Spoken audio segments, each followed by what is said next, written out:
Assalamualaikum warahmatullahi wabarakatuh.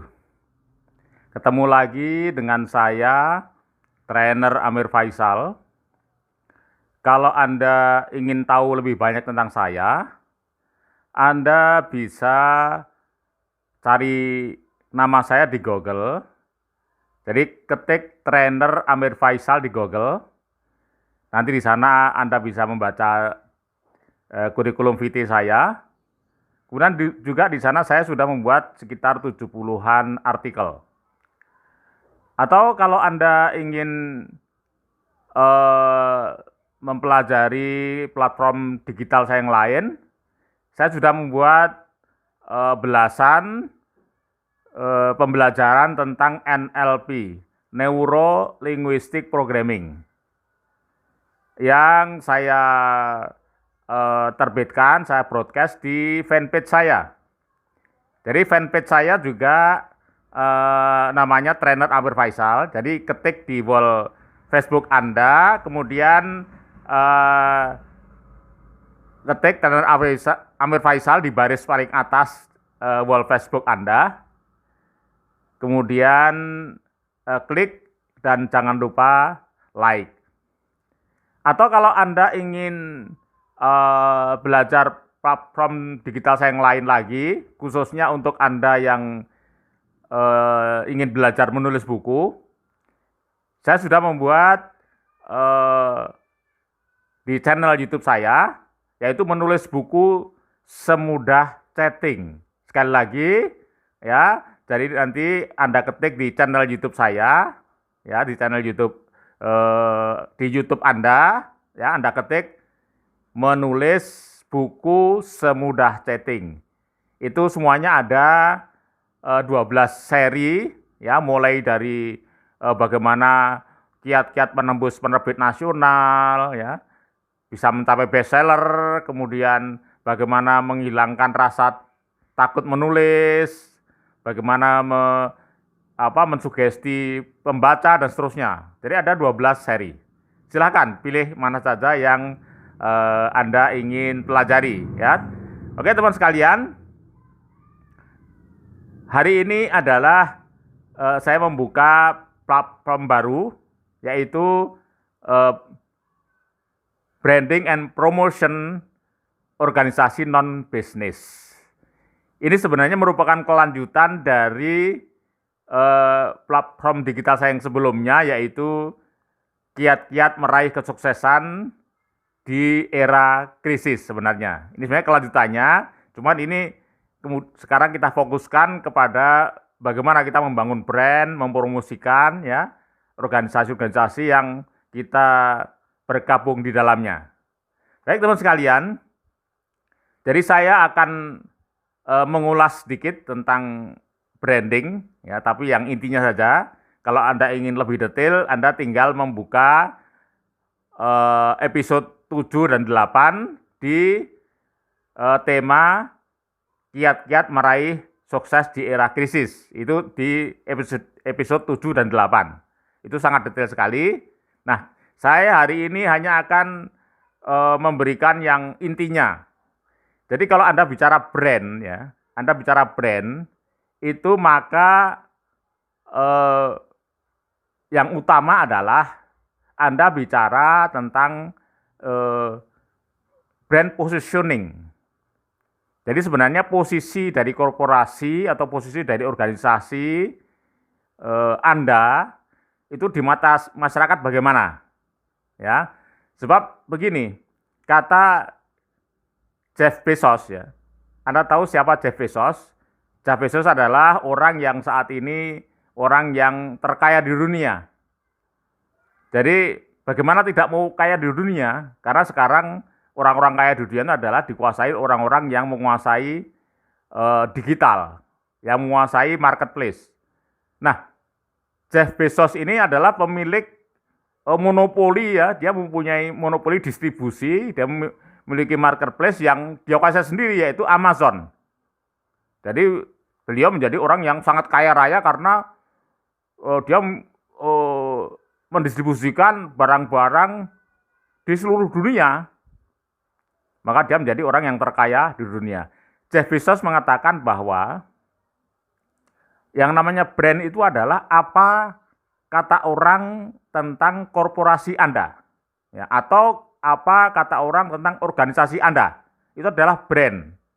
Nah, ini gampang sekali. Jadi bukan kita yang mengatakan, tapi orang-orang yang mengatakan. Pemahaman orang pada umumnya tentang organisasi Anda itu seperti apa, kualitasnya kayak apa, benefitnya kayak apa, itulah yang dikatakan brand. Ya, baik teman sekalian. Nah, maka di situ seperti pernah saya jelaskan bahwa dalam menentukan brand positioning itu ada 3 hal pokok yang memang betul-betul ini harus kita manage, kita kelola, dan kita optimalkan. Yang pertama adalah berdasarkan identity. Ya, identity itu karakter. Jadi gampangnya begini, misalnya ya, anak SMA saja tahu bedanya antara ITB ya, yang Bandung, ITB yang Bandung, Institut Teknologi Bandung, dan IPB ya, Institut Pertanian Bogor ya. Itu anak SMA pasti tahu. Kira-kira ciri khasnya masing-masing kampus itu seperti apa. Nah, itulah namanya brand identity. Ya, mungkin penjelasan yang satu adalah tempatnya teknologi misalnya, yang satu adalah teknologi bidang agro misalnya, ya. Nah, ini yang namanya brand identity. Begitu juga dengan ormas, misalnya ormas ini orang-orang tahu apa bedanya NU dengan Muhammadiyah, ormas NU dan Muhammadiyah. Ini orang paham. Mungkin dengan penjelasan yang versi mereka, tapi mereka jelas bisa membedakan bedanya brand antara Muhammadiyah dan NU itu beda. Nah, ini namanya brand identity. Nah, kemudian dalam pembahasan brand positioning ini, yang mau kita kembangkan sekarang adalah produk-produk baru. Ini produk-produk baru. Produk-produk yang mau kita kembangkan dari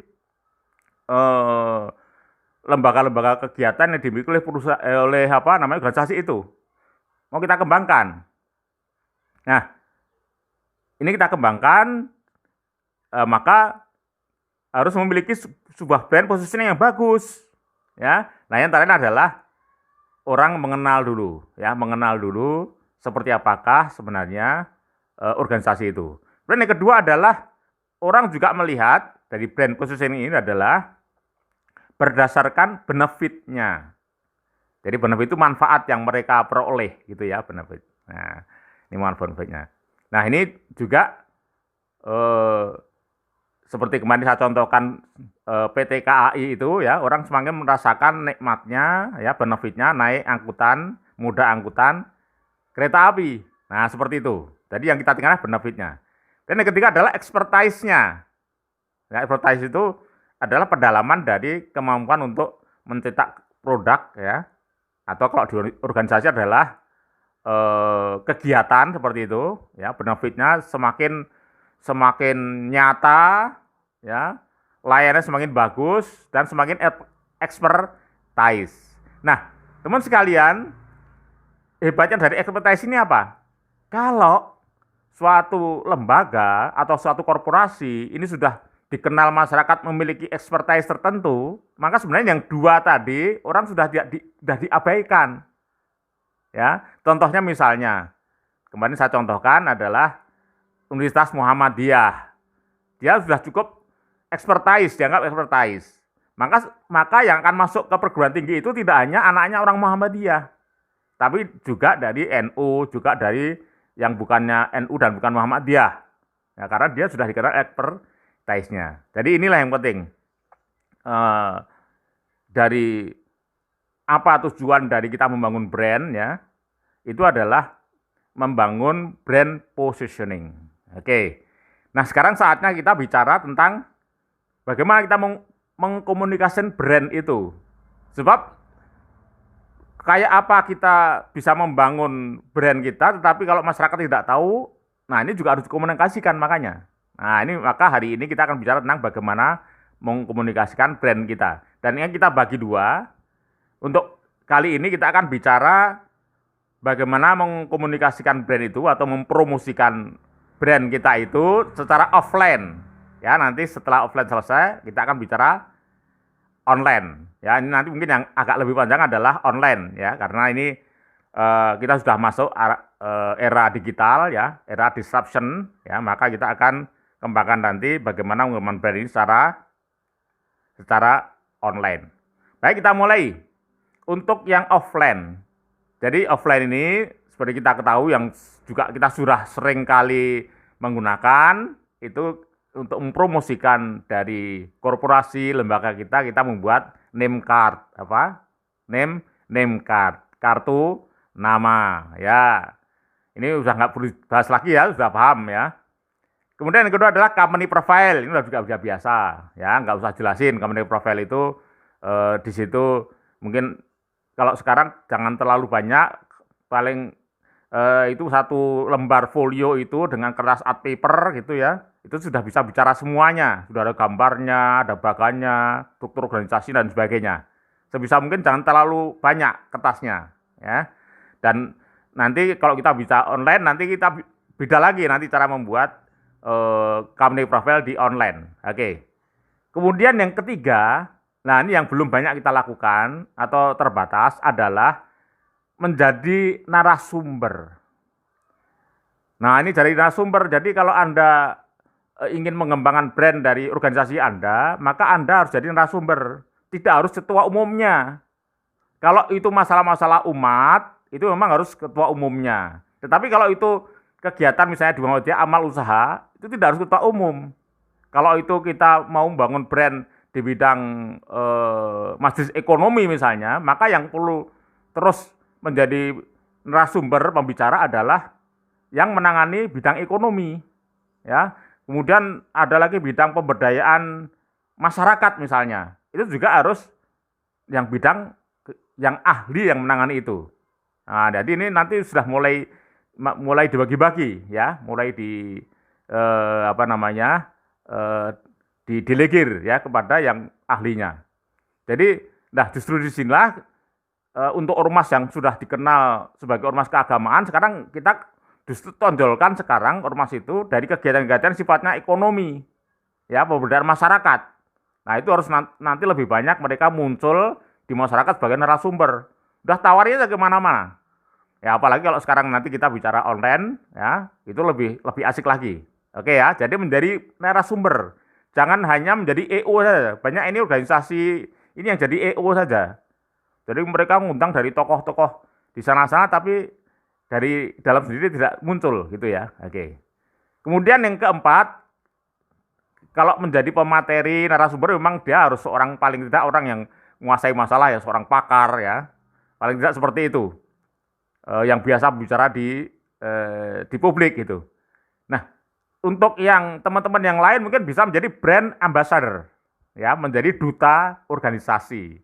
Nah, duta ini dia tidak harus selalu narasumber ya, dia bisa juga yang penting selalu muncul dimanapun, ya selalu muncul di event-event apapun dia muncul, mengenalkan dirinya, saya adalah yang menangani bidang pemberdayaan masyarakat di organisasi ini, selalu hadir ya, selalu eksis di kegiatan-kegiatan dimanapun baik yang dilaksanakan oleh pemerintah maupun oleh umum, ya ini brand ambassador, dia selalu mengenalkan dirinya.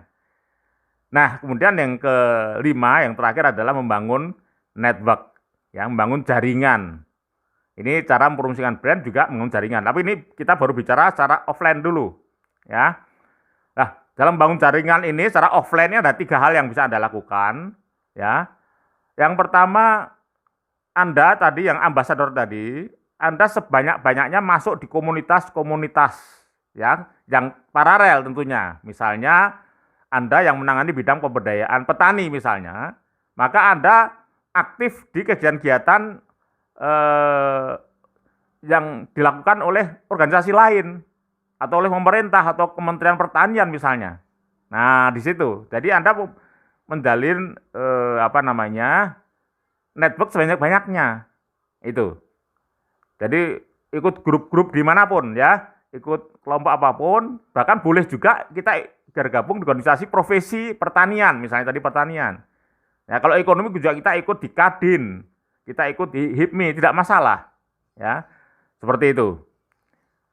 Kemudian yang kedua adalah nanti kalau kita sudah membangun jaringan, kita bergabung di sana, itu hendaknya kita jangan hanya untuk kepentingan sendiri, tapi juga kita harus memberikan share juga, ya, saling share, ya, kita juga belajar, ya, kemudian kita juga share. Kemudian yang ketiga adalah jangan lupa kita jangan malu-malu untuk menduplikasi, ya, menduplikasi. Duplikasi itu adalah kalau di dalam komunitas tadi kita bergabung di asosiasi yang satu profesi tadi, di samping kita share, kita juga menduplikasi kalau memang sudah ada karya yang baik, ya kita duplikasi. Saya kira mereka juga senang juga kalau mempunyai sebuah karya yang bagus, gitu, kemudian kita terapkan di organisasi kita. Oke, teman sekalian ya. Jadi ini kita baru bicara tentang bagaimana mengkomunikasikan, mempromosikan organisasi kita, ya, brand organisasi kita. Nanti akan kita lanjutkan dengan bagaimana kita mengkomunikasikan, mempromosikan brand organisasi kita, tapi secara online. Baik, sampai ketemu lagi pada sesi yang berikutnya, dan jangan lupa subscribe untuk Anda yang belum. Sekian, Assalamualaikum warahmatullahi wabarakatuh.